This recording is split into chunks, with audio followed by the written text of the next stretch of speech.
Hello, I'm Jeffrey Mishlove. Today is Friday. I'm making this monologue to be released tomorrow morning, Saturday morning, so I don't have any cushion to work with, and I have a busy schedule. I don't know if I'm going to be able to keep this up, but I'm doing my best because, number one, I enjoy it, and number two, the feedback that I get from those of you who watch these monologues is inspiring to me. It makes me think that we're on the right track here, that something is happening here.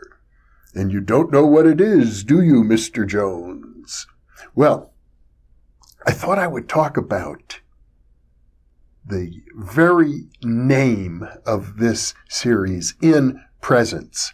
I mentioned in the very first monologue that the name InPresence is also the name of an email list that I have been hosting since about 1993 through an organization of which I have been the president called the Intuition Network. It's an organization for people who are active professionally in the field of intuition, either as teachers or trainers or researchers or writers, or practitioners of intuition.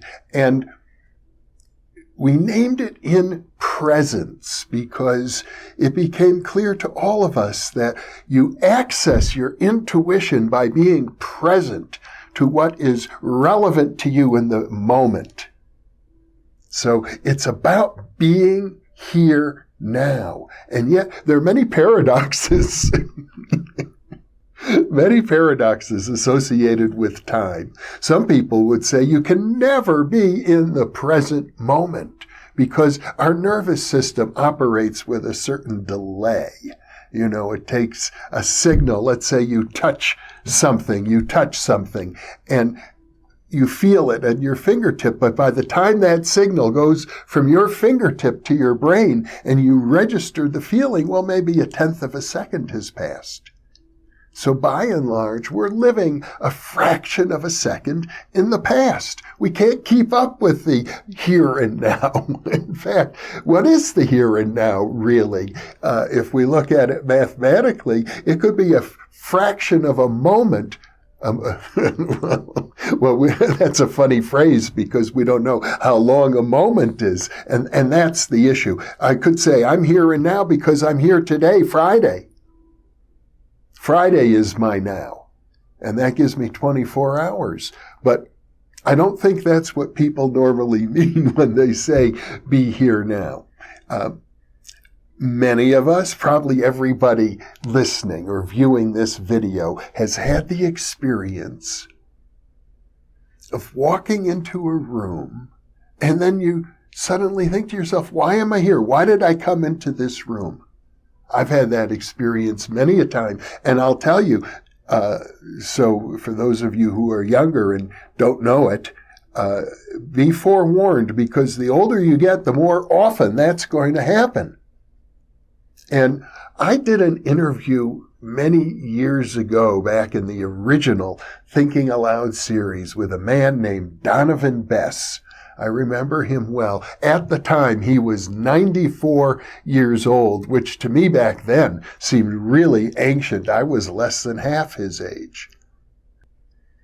And he and Donovan Bess had written a book about the beauty of growing older. And he talked about all of the wonderful things associated with aging. And I'll tell you, there's a lot to be said for that. I can tell you, quite honestly, I don't think I've ever been happier in my life.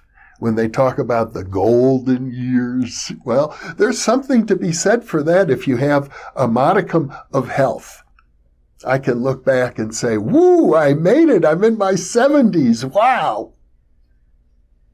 There are many, many blissful things about growing old. However, not everything is blissful.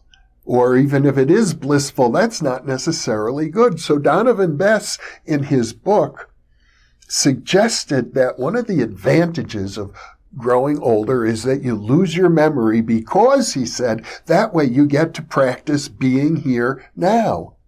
And I've been thinking about that. Well, if you walk into a room and you forget why you came into that room, I suppose you could say, well, here I am. I might as well look around and see what catches my eye. Oh, I'm in a room. Look at this. Look at the carpets. Look at the artwork. Look at the furniture. How interesting. I mean, that might be like an acid trip or something. But what the problem with that is you've forgotten your very purpose. And if you lose touch with your purpose, I don't think you're really in the here and now, the way the phrase was intended by Ram Dass, for example. And he's not here at the moment. I can't ask him for clarification, but I don't think that's being here now when you've forgotten your purpose. I think being here now means at least you know your purpose, and your purpose has a lot to do with where you've been in the past and where you intend to go in the future. So we live in time.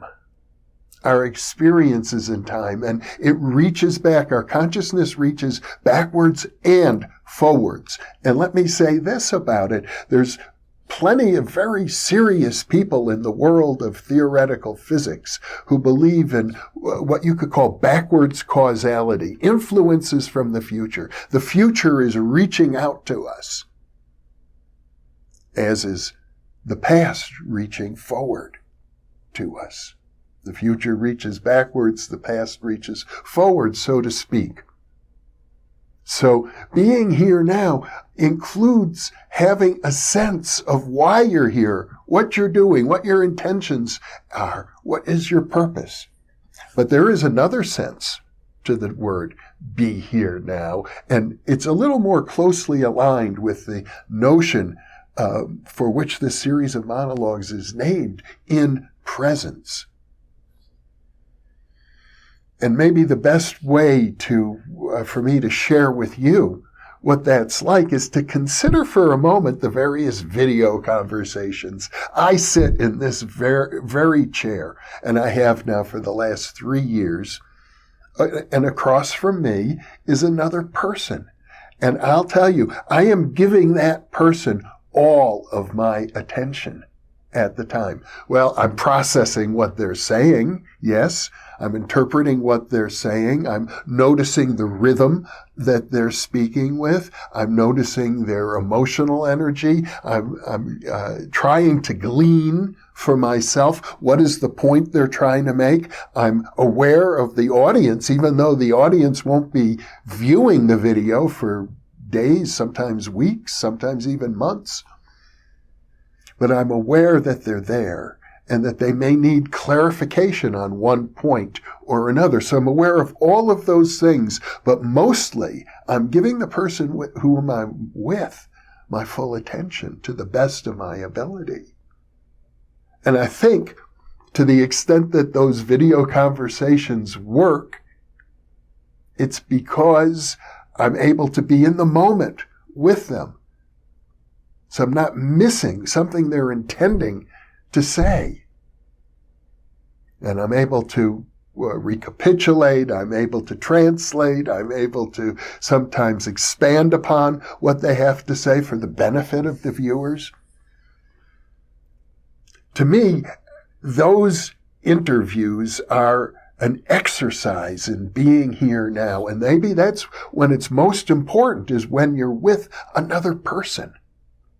Giving that person your full attention, really listening to what they have to say, as opposed to kind of being in your head, thinking about what I'm going to say next, how I'm going to drive the conversation in one direction or another, and not hearing what they are telling you right then and there. Now, I'm not so good at that in my daily life. I think I'm actually much better at being here and now in the interview conversation. If you talk to my wife, she'll say, I said this and that to you and you didn't even hear me. It happens. And sometimes I wonder, did she really say that? Well, it could well be that habitually speaking, when I'm not in front of the camera, I'm less inclined to be really present here and now. It's a lesson for me. That's something I can work on. There's a great advantage to being able to really be with another person, to really hear them, to really listen to them, to really work at understanding where they're coming from, what they're trying to communicate. The advantage is, number one, they will appreciate you for it. People come to Albuquerque, and prior to Albuquerque, when I lived in Las Vegas, people come from all over the world to be interviewed because they know they'll be heard. And you may notice I interview people occasionally whose ideas are very different than my own. And I let them express themselves to the best of their ability the way they choose. And I try to give them the opportunity to present themselves the way they choose in the best light and the clearest way for the benefit of the audience. So that, to me, that's what being here now is about. Being with another person.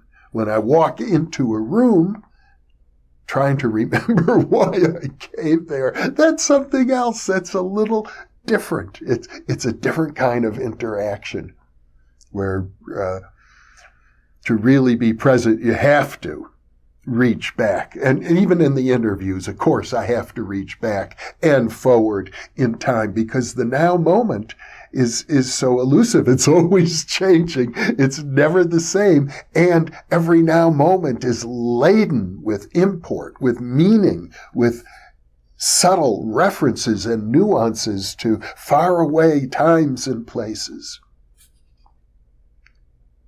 So the thought I'd like to leave you with today is, how good are you at being in presence with other people? What could you do to work on improving that skill?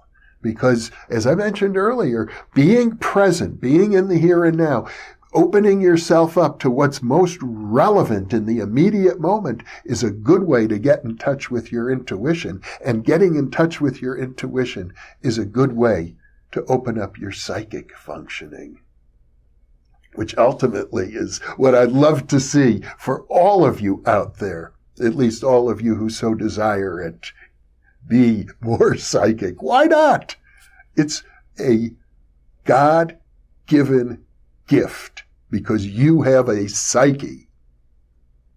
And your psyche, your soul, your spirit, your mind, your consciousness is capable of so vastly much, much more than we normally dream is possible. Thank you for being with me.